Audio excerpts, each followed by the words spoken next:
자, 이번 시간에는 상가, 오피스, 오피스텔 재건축에 있어서 정말 자주 주시는 질문인데요.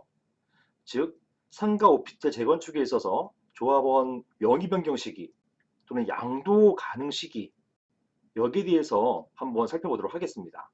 특히 아파트 재건축 조합원 명의 변경 가능 시기하고 비교를 해서 제가 설명을 드리겠습니다. 제가 양자를 모두 하기 때문에 여기에 대해서 비교해서 설명드릴 수가 있습니다. 제가 한번 주신 질문을 읽어보겠습니다. 안녕하세요, 변호사님. 저는 경기도 광명에 있는 어떤 상가 재건축 조합원입니다. 다름이 아니고 저희 지역이 투기과열지구인데요. 이 광명이 투기과열지구이죠. 이러한 투기과열지구 같은 경우에는 아파트 재건축에 있어서는 조합 설립 이후에 조합원 지위 양도가 안 되는 것으로 알고 있습니다. 그런데 저희 같은 상가 재건축에 있어서도 이렇게 조합원 지위 양도가 안 되는 것인가요? 이런 질문을 주셨습니다. 자, 먼저 아파트부터 보시겠습니다. 이런 아파트나 주택 재건축 관련해서는 도시 및 주거환경정비법에 적용을 받는 것인데요. 보시는 것처럼 제39조에 보시면 조합원의 자격이라고 되어 있어서요. 보시는 것처럼 제1항 정비사업의 조합원은 이 조합원은 토지 등 소유자로 하되, 자, 이런 조합원은 기본적으로 토지 등 소유자로 한다는 그런 기본 내용이에요. 그리고 다음 각호 어느 하나에 해당되는 때에는 그 여러 명을 대표하는 한 명을 조합원으로 본다. 이렇게만 되어 있습니다. 그래서 다음 각호가 뭐냐? 여러 명이 토지를 공유하고 있을 때 누구를 조합원으로 보는지에 대해서 이런 기준을 정해놓은 거에 불과해요. 따라서 보시는 것처럼 도시 및 주거환경정비법, 즉 도시정비법은 조합원 자격의 양도나 양도 시기에 대해서 특별하게 제한을 두고 있지는 않습니다. 어떤 분들은 기본적으로 사업 시행 인가 난 이후부터는 조합원 지위 양도하면 안 되는 거 아니냐 이렇게 하시는 분도 계시는데요. 그건 뒤에 보시는 것처럼 투기 과열 지구의 문제이고 기본적으로는 그런 제한이 없어요. 자, 다음 보시겠습니다. 제2항은요. 투기 과열 지구일 경우에 이렇게 투기 과열 지구일 경우에 재건축일 경우에는 조합 설립 인가 후에는 해당 재건축 사업의 건축물 또는 토지를 양수한 자는 조합원이 될 수 없다. 이렇게 해놓고 있어서 투기 과열 지구에 있어서는 기본적으로 또 원칙적으로예요. 여기 단서가 있기 때문에 원칙적으로는 조합 설립 인가 후에는 조합원 지위 양도가 안 돼요. 기본적으로 그렇습니다. 자, 다시 보실게요. 원칙은 조합원 자격에 대해서 조합원 지위 양도에 대해서 규정해 놓고 있잖아요. 하지만 예외적으로 투기과열 지구일 때는 조합 설립 인가 후에는 안 된다는 것이에요.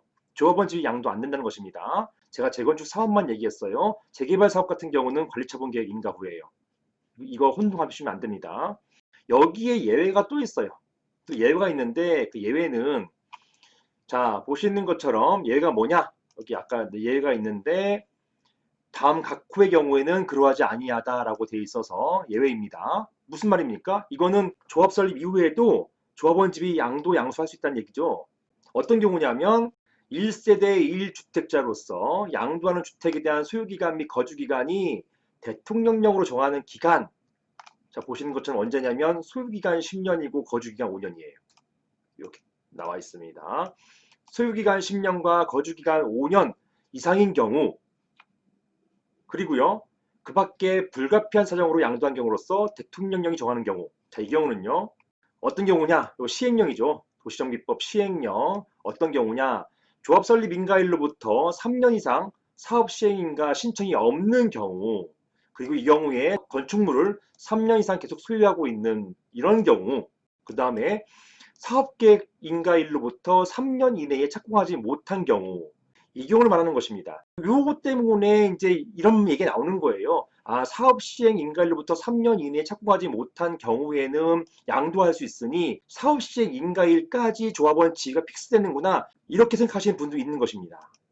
근데 원칙적으로는 아까 보시는 것처럼 투기과열 지구에서는 조합 설립 이후부터 지위 양도 양수가 안 돼요. 그리고 이러한 예외인 경우에 이 경우에 가능하다는 경우가 되겠습니다. 그 다음에 착공일로부터 3년 이상 준공되지 않은 경우, 이런 경우에 마찬가지로 조합원 지위를 양도할 수 있다라고 하는 예외를 또 두고 있습니다.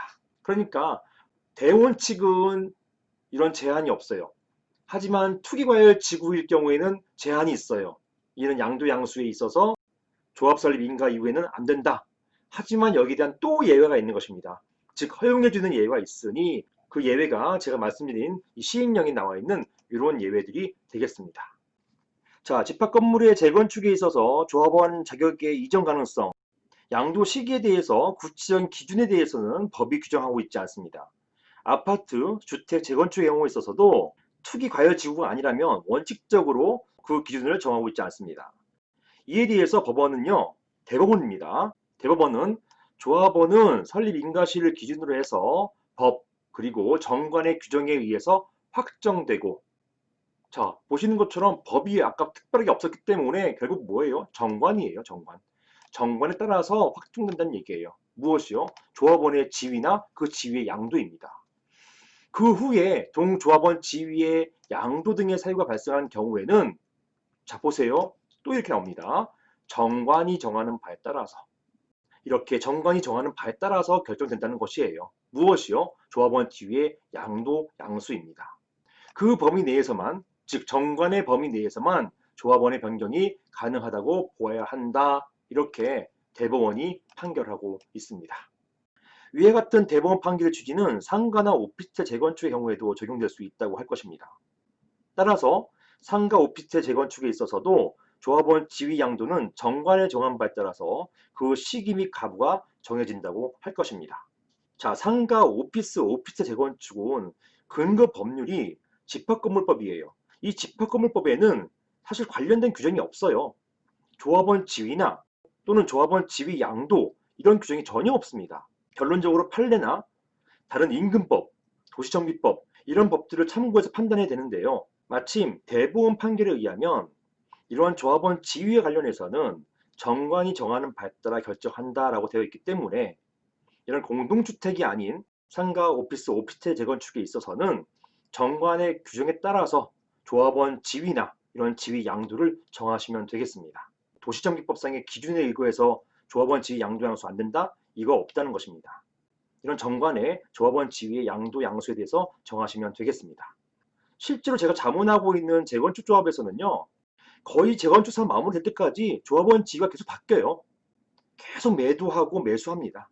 자, 이렇기 때문에 결론적으로 정관이 정하는 바에 따라서 조합원 지위가 정해진다. 양도 양수도 가능하다. 이렇게 보겠습니다. 이상입니다.